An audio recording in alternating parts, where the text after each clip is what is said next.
नमस्कार मित्रांनो, भ्रमंती या चॅनलमध्ये आपलं स्वागत आहे।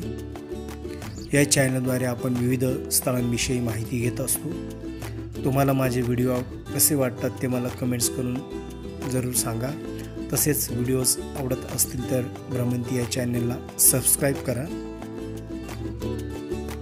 आज आपण आलेलो आहोत नाशिक दर्शनसाठी आणि नाशिक दर्शनसाठी आज आपण सर्वप्रथम आलेलो आहोत जिला दक्षिण भारतातील गंगा म्हणून ओळखलं जातं असं गोदावरी नदीच्या तटावर आपण आलेलो आहोत। आणि आपण बघू शकता या ठिकाणी गोदावरी नदीचा हा तट आहे जो रामकुंड म्हणून प्रसिद्ध आहे। आपण नाशिक या ठिकाणी दर 12 वर्षांनी कुंभमेळा भरत असतो आणि या कुंभमेळ्यात देशातील विविध भागातून साधू संत या ठिकाणी येत असतात आणि रामकुंडामध्ये स्नान करत असतात।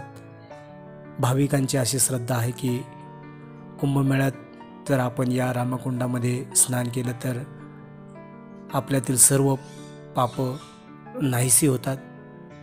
या ठिकाणी गोदा घाटावर आल्यानंतर आपल्याला या ठिकाणी दुतोंड्या मारुतीचं दर्शन होतं।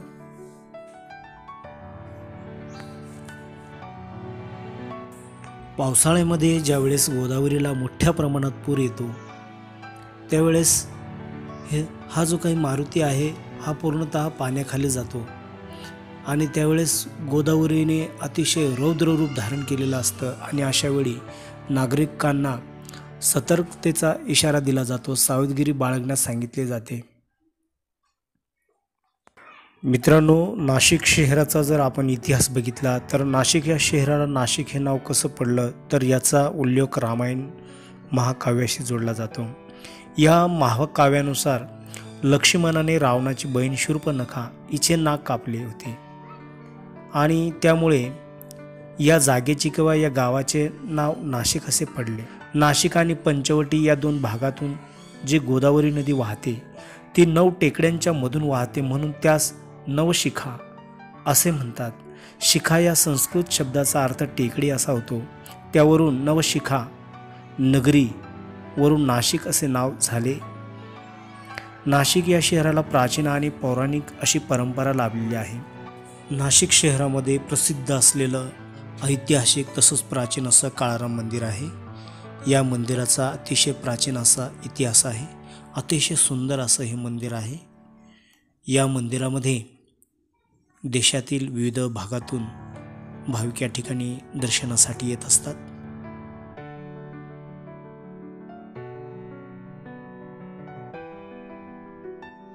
आता आपण आलेलो आहोत नाशिकमधील अतिशय प्रसिद्ध असलेलं काळाराम मंदिर। हे मंदिर अतिशय प्रसिद्ध मंदिर आहे। नाशिकमध्ये प्रभू श्रीरामचंद्र यांनी वनवासात असताना या ठिकाणी भरपूर काळ वास्तव्य केलेलं आहे। चला तर आपण आता प्रत्यक्ष मंदिरात जाऊन प्रभू श्रीरामचंद्र यांचं दर्शन घेऊया।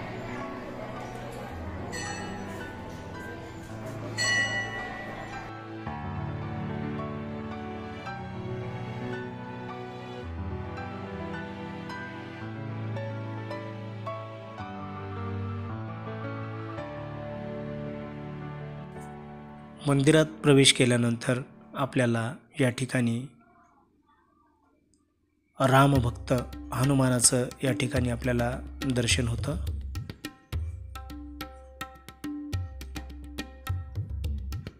हनुमानाचं दर्शन या ठिकाणी घेतल्यानंतर आपण प्रभू श्रीरामचंद्र, सीतामाई आणि लक्ष्मण यांचं जे मुख्य मंदिर आहे त्या मुख्य मंदिराकडे आपण आता जात आहोत।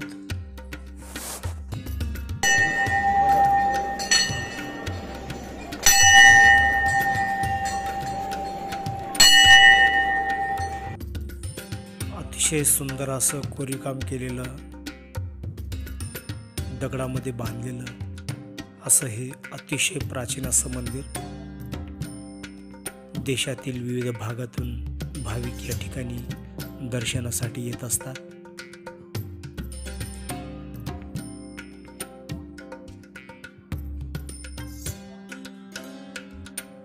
आपण मंदिराचा घुमट बघू शकतो, अतिशय सुंदर असं नक्षीकाम केलेलं आहे।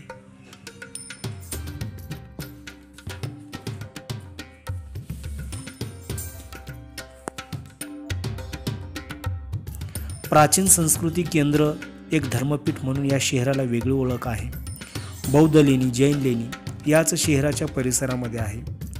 नाशिकपासून जवळच 28 किलोमीटर अंतरावर त्र्यंबकेश्वर हे प्रसिद्ध ज्योतिर्लिंग आहे. पुरातन काळापासून नाशिक शहर व आसपासचा परिसर विविध नावांनी ओळखला जातो. नाशिकला जनस्थान, त्रिकंटक, गुलशनाबाद, नाशिक आणि विद्यमान नाशिक अशी 5 नावे या प्रदेशाला दिलेली नावं पुराणामध्ये आढळून येतात.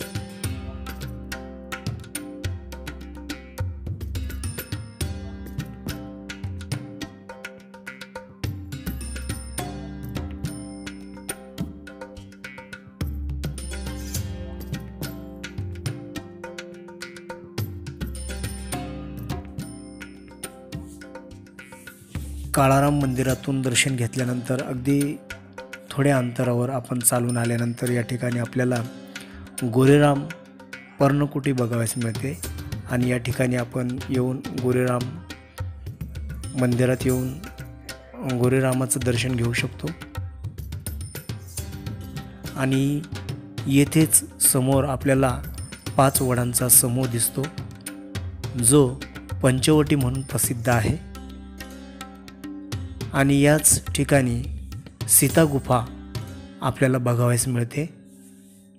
वेळेस प्रभू श्रीरामचंद्र 14 वर्ष या कालावधीमध्ये वनवासात होते, त्यावेळेस ते याच परिसरात या ठिकाणी वास्तव्यास होते अशी आख्यायिका सांगितली जाते.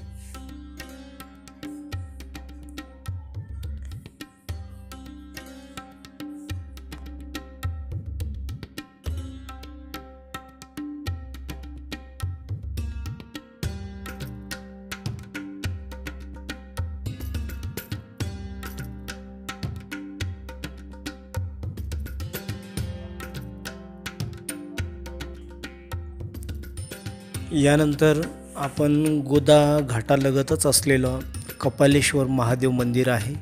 हे मंदिर देखील अतिशय प्राचीन, अतिशय सुंदर असं प्राचीन असं मंदिर आहे. आपण नक्कीच या मंदिरात येऊन महादेवाचं दर्शन घ्या. अतिशय जुनं दगडामध्ये कोरीव काम असलेलं महादेवाचं मंदिर आहे. जगाच्या कुठल्याही कोपऱ्यातील महादेव मंदिरात गेलात तर शंकराच्या पिंडीजवळ तुम्हाला नंदी विराजमान दिसेलच. नंदी हा महादेवाचं वाहन असल्याने महादेवाच्या प्रत्येक मंदिरात नंदीला महादेवाच्या पिंडीसमोरचं स्थान असतं. मात्र नाशिकच्या ऐतिहासिक कपालेश्वर महादेव मंदिर याला अपवाद आहे. महादेवाचे हे एकमेव मंदिर आहे ज्या ठिकाणी नंदीच नाही. महादेवांना ज्यावेळी ब्रह्महत्येचं पातक लागलं त्यावेळी महादेवांनी या पातकापासून स्वतःची मुक्ती करून घेण्यासाठी त्रिभुवन पालथं घातलं. मात्र त्यांचं पातक काही दूर होईना. आपण या पातकापासून कशी सुटका करणार याची चिंता महादेवांना सतावत असतानाच नंदीनं त्यांना नाशिकच्या रामकुंडावर आणलं. या ठिकाणी असलेल्या गोदावरी आणि अरुणा संगमात स्नान केल्यानंतर महादेवांचं पातक दूर झालं आणि ते ब्रह्महत्येच्या दोषातून मुक्त झाले. आपल्याला या पातकापासून नंदीने मुक्ती दिली. यामुळेच या ठिकाणी महादेवांनी नंदीला आपलं गुरु मानले. कपालेश्वर महादेव मंदिरात येऊन आपण जर महादेवाचं दर्शन घेतलं तर आपल्याला 12 ज्योतिर्लिंगाचं दर्शन घेतल्याचं पुण्य आपल्याला प्राप्त होतं असं पौराणिक ग्रंथामध्ये याचा उल्लेख सापडतो.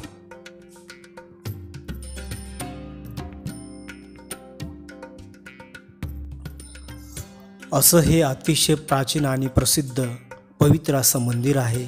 आपण नक्कीच या मंदिरात येऊन महादेवाचं दर्शन घ्या.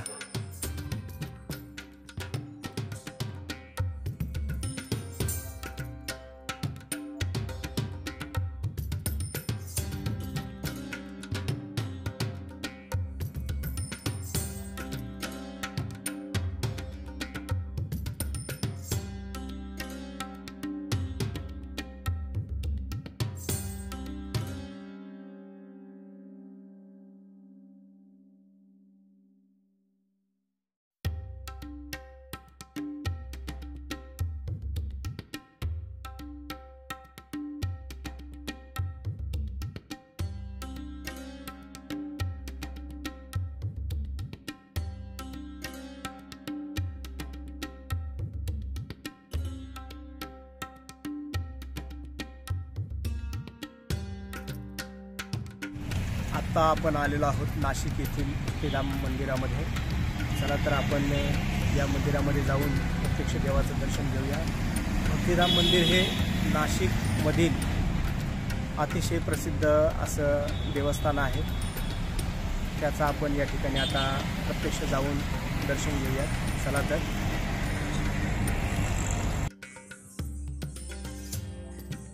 नाशिकमध्ये पंचवटी या परिसरातच अगदी नाशिक पेठ हायवे लगत असलेलं भक्तिधाम हे अतिशय प्रसिद्ध असं मंदिर आहे.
आता आपण आलेलो आहोत नाशिकमध्ये नवीनच बांधलेलं स्वामीनारायण मंदिर. आपण या मंदिराच्या परिसरात आलेलो आहोत. अतिशय सुंदर असं हे मंदिर बांधण्यात आलेलं आहे. मंदिर परिसरामध्ये या ठिकाणी महादेवाची मूर्ती अतिशय सुंदर अशी बनविण्यात आलेली आहे आणि समुद्र मंथनाचा देखावा या ठिकाणी साकारण्यात आलेला आहे.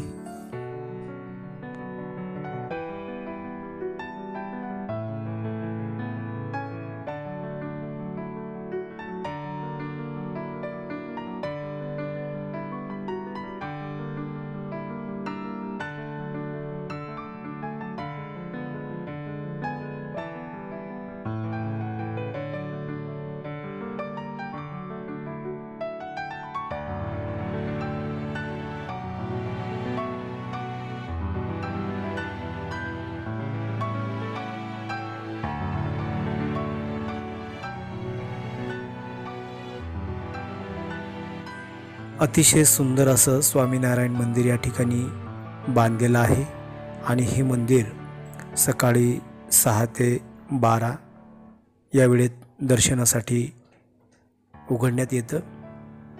त्यानंतर 4 ते 9 या दरम्यान मंदिर दर्शनासाठी उघडे असते.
आपल्याला या ठिकाणाहून मुख्य मंदिर जे आहे ते दिसत आहे.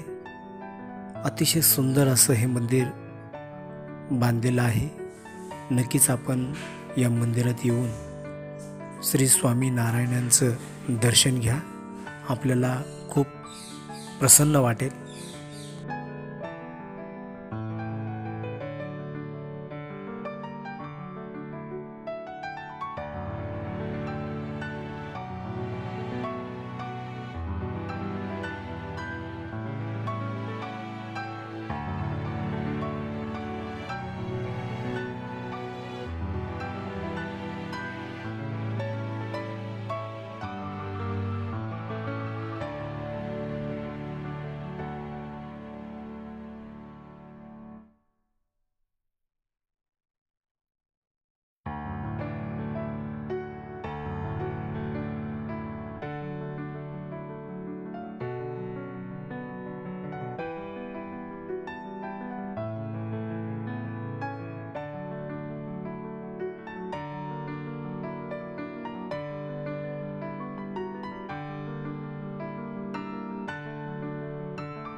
अतिशय सुंदर सुरेख असं कोरीव नक्षीकाम असलेलं हे मंदिर आहे.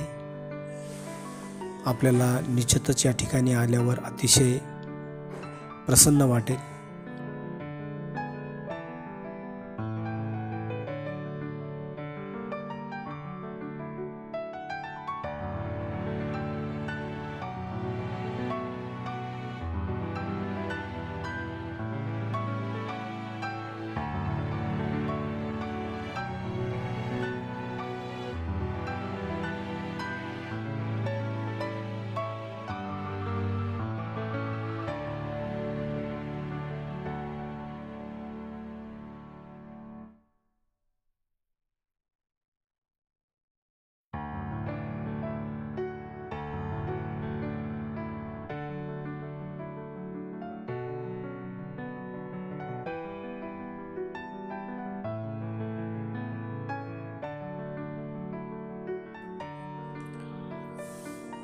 आता आपण आलेलो आहोत नाशिक येथील प्रसिद्ध असं जे मंदिर आहे ते म्हणजे मुक्तिधाम मंदिर, जे नाशिक पुणे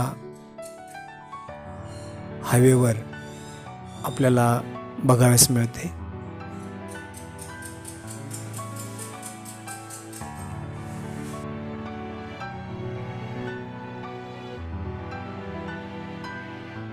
मंदिरात आल्यानंतर आपल्याला विविध देवी देवतांचं दर्शन होतं.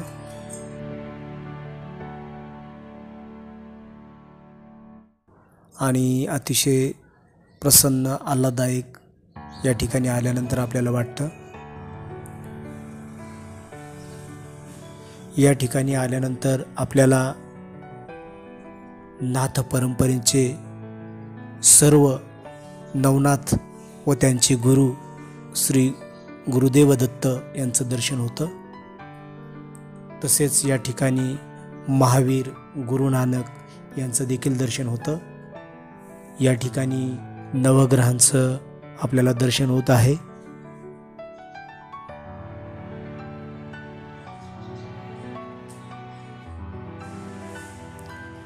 तसेच या ठिकाणी 12 ज्योतिर्लिंग यांची प्रतीकं स्थापित केलेली आहेत आणि या ठिकाणी या ज्योतिर्लिंगांचं दर्शन घेणं आपल्याला या ठिकाणी उपलब्ध आहे.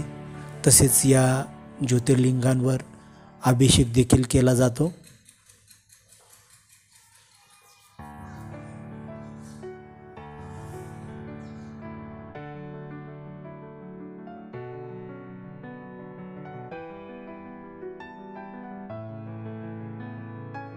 आजचा व्हिडिओ आपणास कसा वाटला ते मला कमेंट्स करून जरूर कळवा। व्हिडिओ जर आवडला तर व्हिडिओला लाईक करा, कमेंट्स करा आणि भ्रमंती या चॅनलला सबस्क्राईब करा, जेणेकरून या चॅनलवर येणारे नवीन व्हिडिओ आपणास पाहता येतील। पुन्हा भेटूया अशाच एका नवीन व्हिडिओसोबत। तोपर्यंत स्वतःची काळजी घ्या, विशेष म्हणजे फिरत राहा। धन्यवाद।